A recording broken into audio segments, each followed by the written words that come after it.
Last week, hundreds of thousands of Brazilians took to the streets, and millions more stayed home in a general strike. Much of South America's biggest, most populous country was brought to a standstill, with airports, factories, schools, public services all shut down. If this story sounds familiar, it should, because last year, a different set of protests brought down a different government, that of former President Dilma Rousseff.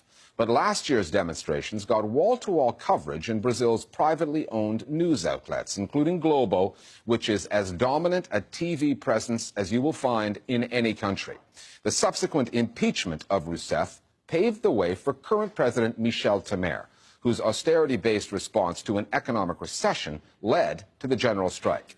But this time around, Globo and others don't seem to find the protest story quite so compelling.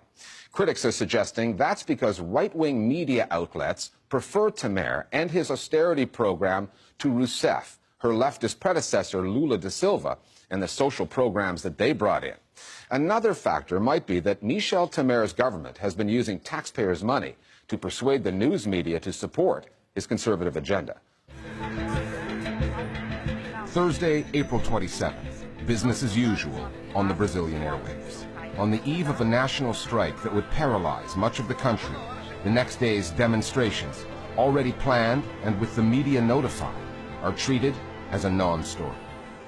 It wasn't only a lack of coverage prior to the strike, it was also the fact that they covered the strike as if it was just something that was organized by the unions. Only unionized workers stopped, and the other workers that stopped was against their will. Muitas pessoas que moram nas capitais não conseguiram chegar ao trabalho. And on top of that, always associated with violence and rioting. Os manifestantes começaram a jogar objetos na polícia militar. So that's a constant frame in Brazilian media. There was 24 hours coverage, but strikers and demonstrators were never interviewed. Our arguments for the general strike were never heard. The mainstream media clearly had an editorial tendency to discredit the strike. Pequeno grupo de vândalos ateou pedras e também furou os pneus de ônibus de viagem. Showing pictures of disorderly conduct without telling people the real reasons behind it.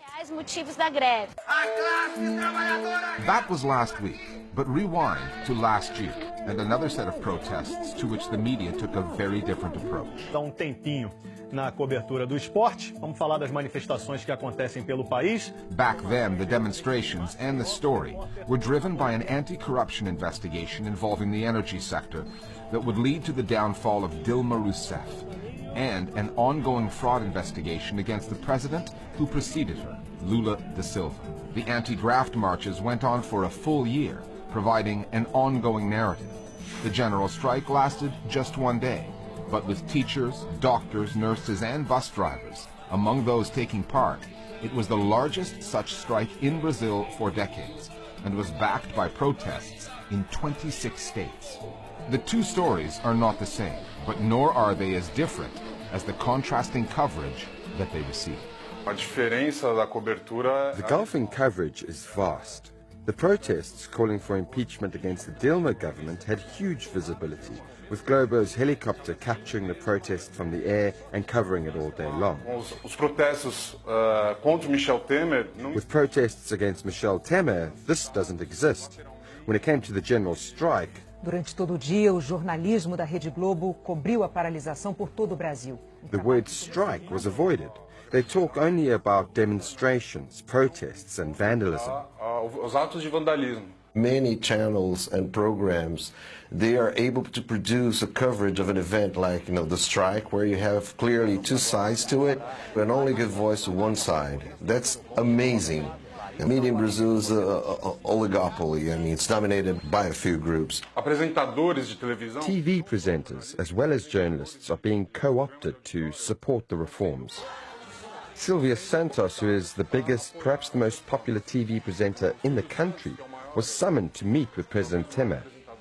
They met, and on the next day, SBT, Santos's channel, started to broadcast messages like, "Did you know that if the reforms don't happen, you might not receive your salary?" The media story in Brazil starts with Grupo Globo, the largest mass media company in Latin America.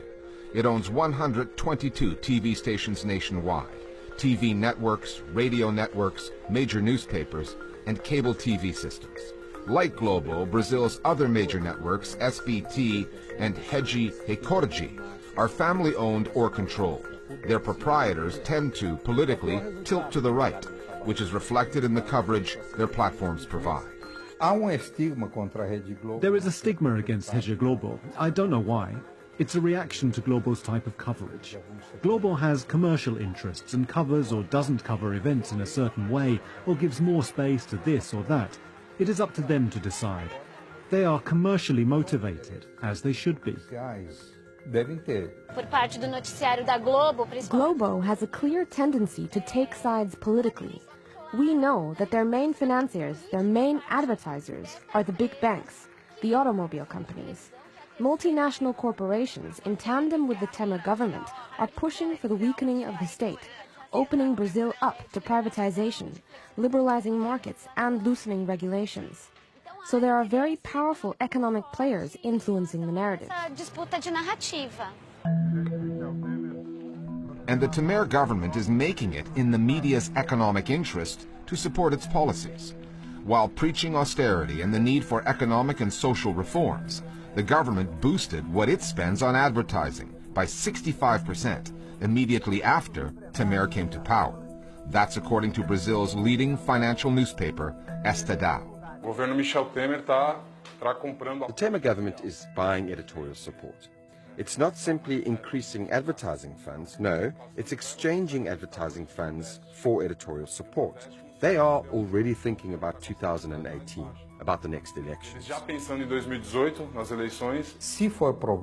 If it's proven, if there is a clear channeling of funds to the media to get more favorable coverage of these government proposals, I think it would be rather promiscuous. I think it would be wrong for the government to do this. With multiple investigations into corruption, economic reforms affecting future pension checks, state spending on advertising, and where that money goes, the Brazilian political story is a complicated one. The story of the media reporting on it really isn't. Basically, it's what happens when news outlets that are supposed to reflect a multicultural, multifaceted society, such as Brazil's, are owned by and reflect the interests of one slice of that same society. The mainstream media groups in Brazil are dominated by white men from rich families who pass it from father to son, and the bias reflected in their companies is towards that section of society.